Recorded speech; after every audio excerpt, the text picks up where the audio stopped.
Hello everyone, welcome back to MediEvil 2. I'm your host Radmots, and in the last part, we conquered Cathedral Spires, and, one sec, gotta put my headphones on. We conquered Cathedral Spires and acquired, it's not in our intro. Well, just take my word for it that we got a page of Zarok's Spellbook. Now we need to get to the Professor, so that we can keep it safe from... I'd save if I was you. That's a very good idea.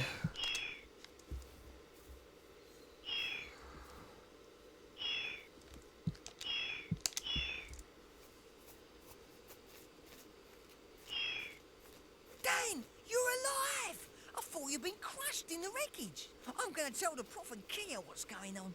I don't know what's around the next corner, so if you see the spiv, I'd stock up on ammo. From this point, you're on your own, Dan. Good luck.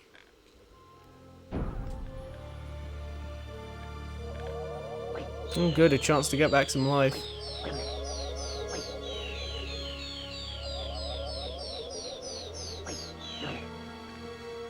Nearly full life will definitely do.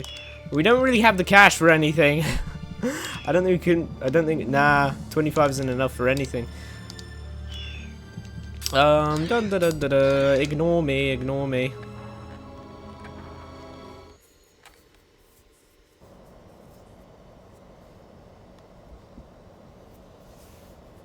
It's Palethorne. I'll take that, thank you.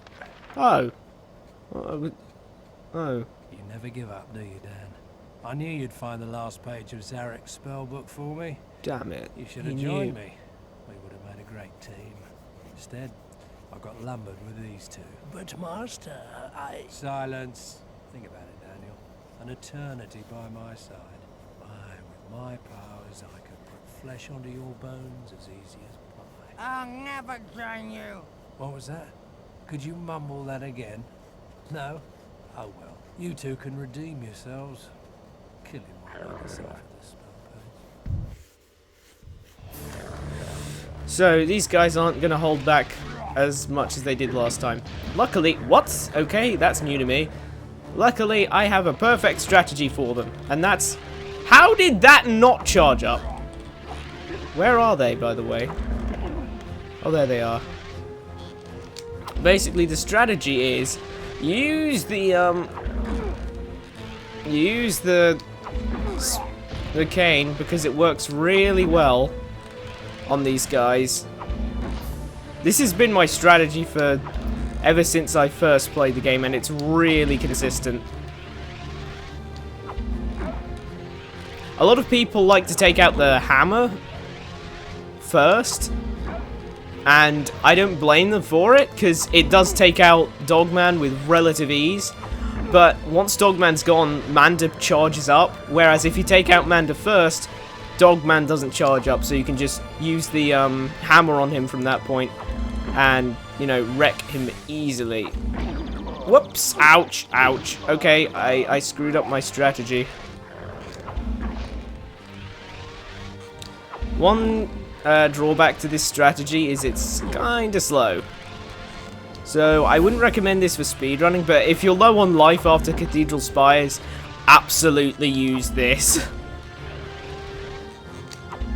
Because apart from screwing it up like I did there, you just aren't gonna take any damage. Music here is sick though. You remember last time how they just got stars over their heads when we beat them? They're not gonna be as lucky this time.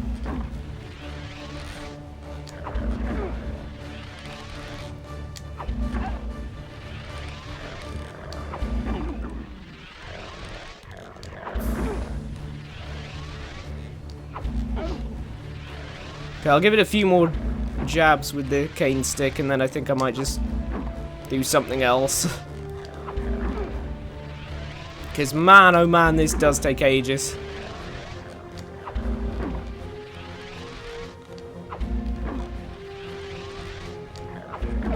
Whoops.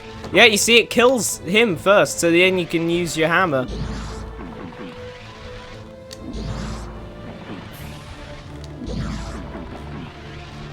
Really easy method It just requires charging and patience. Like, what could be easier? Gotta love how Dan just straight up murders these two guys.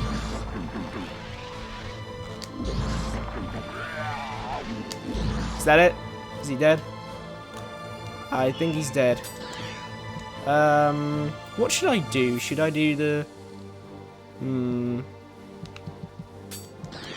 I'll use this for now, but there's a glitch I want to showcase. Wait, where am I now? Ah, here we are. Oh, you've killed my beloved servants. How tragic. How achingly predictable. Well, Daniel, it's been fun, but now I'm afraid the game is over, and it's time for you to die.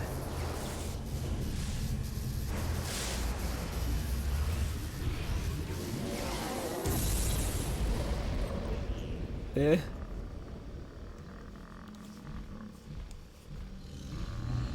That's a big demon. That's a big demon.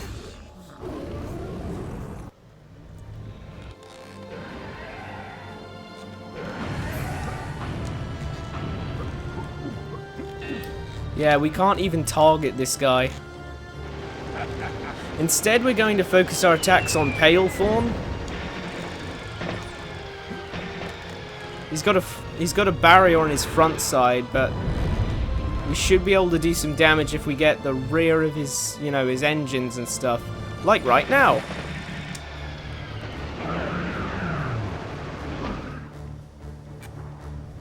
Okay, we dealt some damage to Palethorne. I do want to showcase this, so I'm going to just do it now.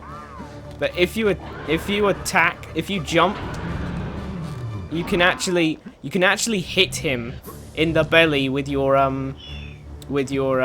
crossbow, and if you do so, it counts as Palethorne attacking, so he attacks Palethorne. Now I want to show off the rest of what the demon does for his attacks and stuff, just for the sake of a good show and all that.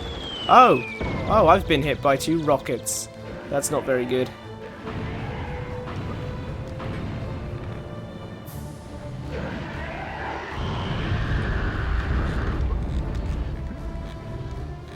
There he is. Yeah, give the demon a bit more attacks. Okay, we're nearly there, we're nearly there.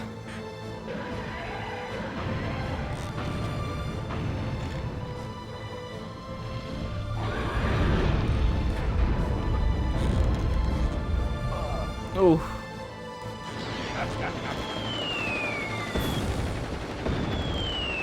Those rockets are relentless. It is a fairly simple pattern.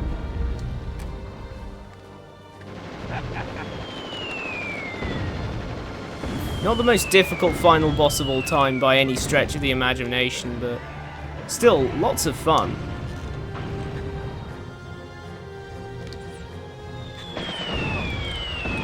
Oh no, I messed up. I messed up big time. Oh no, I messed up big time. Well, I mean, I guess it's not big time, it just means I've got one more cycle to deal with before I can waste Palethorne.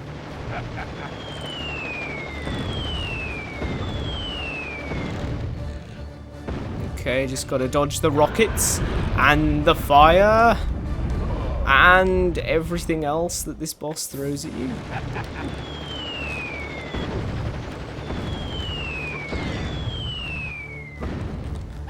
To be honest, I think, oh, well that sucks.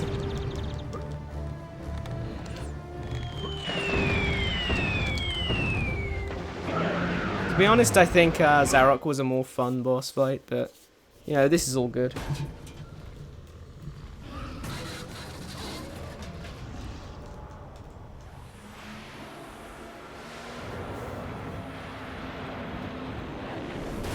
We did it! We got the demon to beat up Palethorne, and okay, he's not looking too good in there, is he?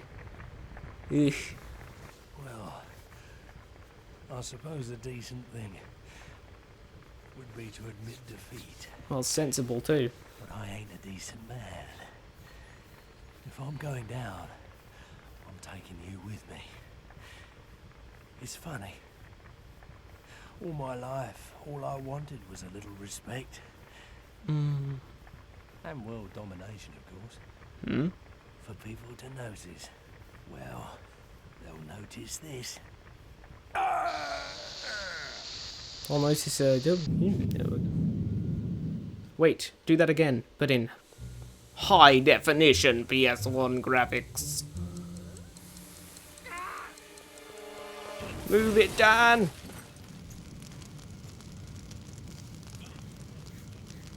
Looks like he's found himself out of yet another stupid scrape like that.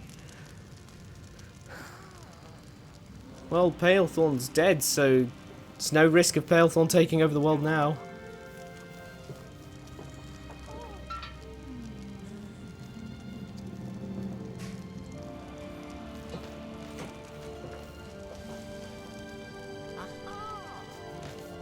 Is that a way out?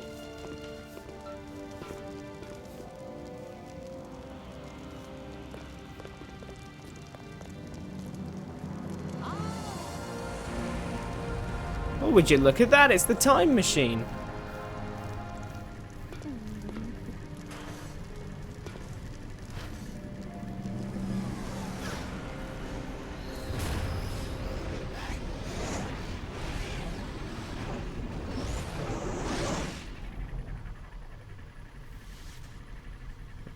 Isn't this Zarok's palace?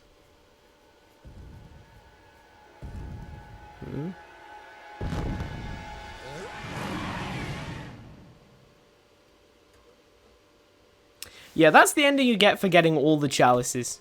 And yes, it makes less sense than the normal ending. I may or may not showcase the normal ending. But you can look it up pretty easily. First, the normal ending ends... Wait, Martin Hamilton Kift? No way! So that's how they named Hamilton Kift. Anyway, that's it for that. That's about it for MediEvil 2, and honestly, I think it serves its purpose well as a really solid sequel to MediEvil. While it did remove some of the fantasy elements that gave MediEvil 1 its unique charm, it still retains a lot of the you know, it has the same writing style. The story still feels the same. The text you read in the game still feel the same, so it still feels very medieval, just a bit different, but that's okay. And the projectiles you use in this game are, instead of just being bow after bow after bow, it's, you know, guns. You see some pistols, a blunderbuss, some bombs. I mean, it really updates the arsenal into the time in which it's set, and, you know, it did fit the time in which it was set, I feel. So I think they did that pretty well as well. One thing I would say is that it does feel a lot shorter than MediEvil 1, and I'm not sure whether or not that's because there are fewer levels in it, or if it's because it's linear. I'm pretty sure there are fewer levels, but at the same time, those levels are longer. Although, because it's fewer levels as a whole, we get less story. I mean, you know, in MediEvil 1, there's a lot of story in the levels themselves. You'll see books all over the place describing and detailing the rich world that they'd created, from the enchanted earth to the Scarecrow Fields to the Pumpkin King's Gorge to the Garden Maze to the Asylum Hall to the Gallows Gauntlet. There were books everywhere detailing every little thing. In this one, I felt like there weren't quite as many of those. But you know, that's just a nitpicky thing. I mean, the main gameplay is still there. You still get chalices. You still go to get new power-ups and all that. If I was to, I think I would give it the same rating as I did for MediEvil 1. Possibly 0.5 lower than MediEvil 1 though. Just for the little things, for the for this, that, and the others, you know. But that's about it. Thanks so very much for joining me on this amazing journey in 1988's London to save London from the undead. And the tone of this, the tone of the MediEvil series was brilliant. Really, it was. I only wish there could have been a third to send the series off properly, because sadly we didn't get much of that. There was MediEvil Resurrection for the PSP, but that didn't really... I felt like it didn't do the series justice in the sense of gameplay, so to speak. And it leaned too much towards humour, which gave it a little bit of a... I don't know, it seemed... Toning down the horror aspect kind of made it lose some of its charm. Because, I mean, in MediEvil 1 and 2, it's not very scary on the surface, but if you look underneath the surface, it can be kind of spooky. Like, if you're in Dan's shoes, it would definitely be a very scary experience. It's what I mean by that. And the lore as well, and I don't know. Sadly, there hasn't been a game since then. Oh well. Which is a real shame, because these are good games. But, yeah, I've rattled on for long enough now, I suppose. So, thanks again for watching, and for joining me on this. Please, if you want to, like and share. If you have any commentary, any feedback, any suggestions for what I should do, whether it's, you know, a commentated run, a non-commentated walkthrough, or some kind of challenge run, please feel free, go ahead and drop that down in the comment, because I would love to do some challenges, any that you could think of. And if you are new here and you haven't subscribed, and you will have seen all of the others. Oh, it's 1986, isn't it? Oh, 1886. Whoops. So as I was saying, please, we're trying to get to a goal of 50 subscribers. So every subscriber counts, and your subscription counts. So if you would, that would be a big help. But thank you one more time for watching, and I will see you in the next playthrough. Goodbye.